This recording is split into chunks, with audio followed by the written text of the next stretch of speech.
ఆంధ్రప్రదేశ్లోని ఎన్డీఏ ప్రభుత్వం స్థానిక సంస్థల్లో బీసీలకు 34% పంచాయతీ ఎన్నికల్లో 33% మున్సిపాలిటీలకు రిజర్వేషన్లు కల్పిస్తూ తీసుకున్న నిర్ణయాన్ని, అలాగే మున్సిపల్ మేయర్ ఎన్నికలను ప్రత్యక్ష ఎన్నికలుగా నిర్వహించాలని నిర్ణయించడాన్ని భారతీయ జనతా పార్టీ మనస్ఫూర్తిగా స్వాగతిస్తోందని బీజేపీ రాష్ట్ర అధికార ప్రతినిధి డాక్టర్ ముళ్లపూడి రేణుక అన్నారు. ఆంధ్రప్రదేశ్ రాజకీయ మరియు సామాజిక చరిత్రలో బీసీలకు స్థానిక సంస్థల ఎన్నికల్లో పోటీ చేసే అవకాశం కల్పిస్తూ తీసుకున్న నిర్ణయం ఒక చారిత్రాత్మక ఘట్టం. దీనివల్ల బీసీలు రాజకీయంగా, సామాజికంగా మరియు ఆర్థికంగా సాధికారత పొందుతారు. అలాగే మేయర్ మరియు మున్సిపల్ చైర్పర్సన్లకు ప్రత్యక్ష ఎన్నికలు జరగడం ద్వారా హార్స్ ట్రేడింగ్ కు అవకాశం ఉండదు. ఇది స్థిరమైన పాలన అందించి నాయకులు నిర్ణయాలు వేగంగా తీసుకోవడానికి సహాయపడుతుంది అని ముళ్లపూడి రేణుక తెలిపారు. 34% బీసీలకు రిజర్వేషన్లు పంచాయతీ ఎన్నికల్లో, అలాగే 33% reservation for urban local bodies అంటే మున్సిపల్ ఎన్నికల్లో.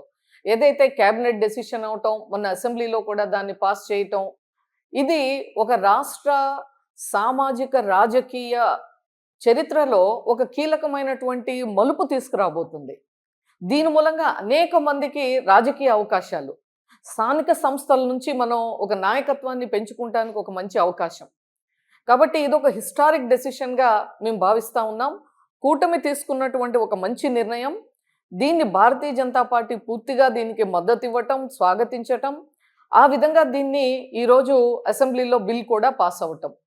కాబట్టి దీన్ని ఎవరైతే వెనుకబడిన వర్గాలు ఉన్నారో వారందరూ కూడా ఈ యొక్క బిల్లు ద్వారా రాజకీయంగా రేపు రాబోయేటువంటి 2-3 నెలల్లో వచ్చేటువంటి స్థానిక సంస్థల ఎన్నికల్లో మంచిగా రాజకీయంగా అవకాశాలని అందిపుచ్చుకోవటంలో ముందుకు రావాలి అని చెప్పి విజ్ఞప్తి చేస్తూ, అలాగే ఇప్పుడు ఏదైతే దీంతో పాటుగా ఇంకొక కీలకమైనటువంటి నిర్ణయం కూడా తీసుకుంటాం జరిగింది. అది అర్బన్ లోకల్ బాడీస్ అంటే మున్సిపాలిటీస్ కానీ లేదా కార్పొరేషన్స్లో కానీ జరిగేటువంటి ఎన్నికల్లో మేయర్కి అలాగే మున్సిపల్ చైర్మన్కి డైరెక్ట్ ఎలక్షన్.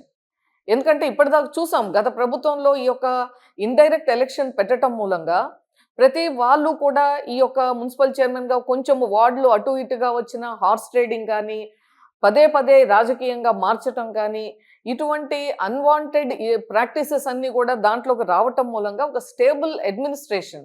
ఎందుకంటే స్థానిక సంస్థలు అంటే స్థానిక ప్రభుత్వాలు, వాళ్ళ యొక్క నిర్ణయాలకు కానీ వాళ్ళ యొక్క పనితీరు కానీ సరిగా సజావుగా ఒక నిర్ణయాత్మకంగా ఒక మంచిగా సాగాలి అంటే ఒక మున్సిపల్ చైర్మన్కి ఒక స్ట్రెంగ్త్ ఉండాలి.